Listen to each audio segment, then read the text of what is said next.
going on there, guys? So as you can see in front of me here, I have the A959-B and I have the A979-B. Both of these have about the same internals. When I got this A979-B, the ESC was having problems. When I plugged it in, I got this for review. When I plugged this in, it started smoking and it burned out the ESC. And this is the burned ESC here, guys. If you want to have a look at that. It was smoking really bad, like clouds of smoke were pouring out of it. It just had a lot of problems. So because I had the A959-B, I was able to pull the ESC out of this one and switch it over to that one to finish my review. Unfortunately, now this has been sitting on the shelf without an ESC. So today, actually this took like 3 weeks to get here. I ordered this about 3 weeks ago from China. It's the Wltoys Racing Dean's connector ESC for both of these units. Use the same ESC, so you can order this. It was very cheap. It was like $6 for a new ESC. So show you what I have going on here and how easy it is to replace. All it is 3M tape. That's it. It's just 3M tape on the back of it, and then you slide it underneath. So we'll let you have a look in both of these. So all I did was pull out the ESC from here and switch it over to there. You don't actually need to take anything apart to make the ESC fit. That's the nice thing about the ESC. It's just 3M tape, and all you got to do is pull the sticky note off just to show you how to install it. It's super, super simple. Okay. So as you can see, it comes with 3S tape there on the back. Okay. We're going to make sure the heatsink is forward. Make sure this is all correct here. All right, so wires to the outside, and then all you have to do is attach the motor wires when you're done and plug in the servo wire to the side of it, and you're good to go. So I'm going to go ahead and clean off the tape here, and then we'll have to connect the transmitter to this unit. So we'll go through the binding procedure. As soon as I'm done with this, we'll get it connected properly. If I get the tape off of here, may have to use a little flathead here just to pull up the first part of the weight. There we go. Okay, so we're going to put it in here just like this. We're going to push it back underneath and get it back there as far as we can.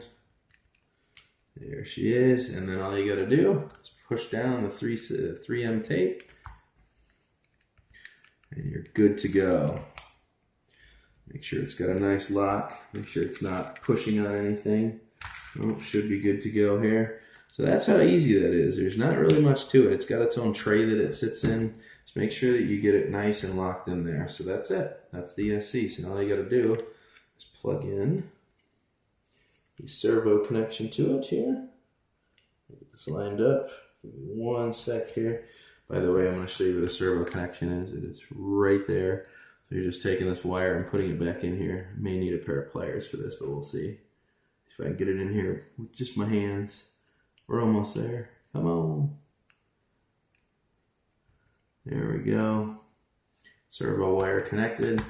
Now we're going to go ahead and attach the motor wires here. Red to red, black to black. Give these a push. And then slide the rubber casing over. Keep that, maintain that waterproofness, and we'll do black. Pretty simple to replace the ESC. So there you go. ESC has been replaced. Now we got to shove this wire up through the center mast here. So we'll go ahead and pull this down. Sneak it up there if we can here, real lightly. Come on, you can do it. Get a little bit more of my finger underneath there. There we go. Push it through slowly. Kind of help it up and through there. There we go. Make sure it's not too tight. You want to have a little bit of leniency for the battery there, as you can see. And then we will slide this over the top. Like so. Push the antenna plug back in there. There it is. And then we will bend this over like so and put the cap back on. That ESC has been installed. There you go. Pretty easy, huh? Not much to it. Now, let me go grab the transmitter so we can bind this up. I'll see you guys in a sec. Alright, I'm not really sure what the binding procedure is, but I assume it's pretty basic. I'm fairly certain I turn the transmitter on, it's going to start searching for a signal, and then I'm going to turn this on and they're going to bind for the first time and communicate, hopefully. If not, I'll have to look up the binding procedure, but I'm pretty sure this is accurate. So we'll turn it on, red and blue. We'll turn this on. Let's see if they connect here. Give them a sec to communicate. There we go. Good to go.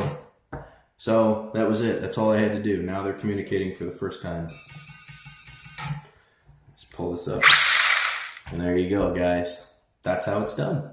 So pretty easy. Like I said, all I did to get this connected to the old transmitter was just hook up the ESC properly, plug it in, turn on the transmitter first, wait for red and green blinking, turn this on, give it about 15 seconds, and then test your servo to see if it works.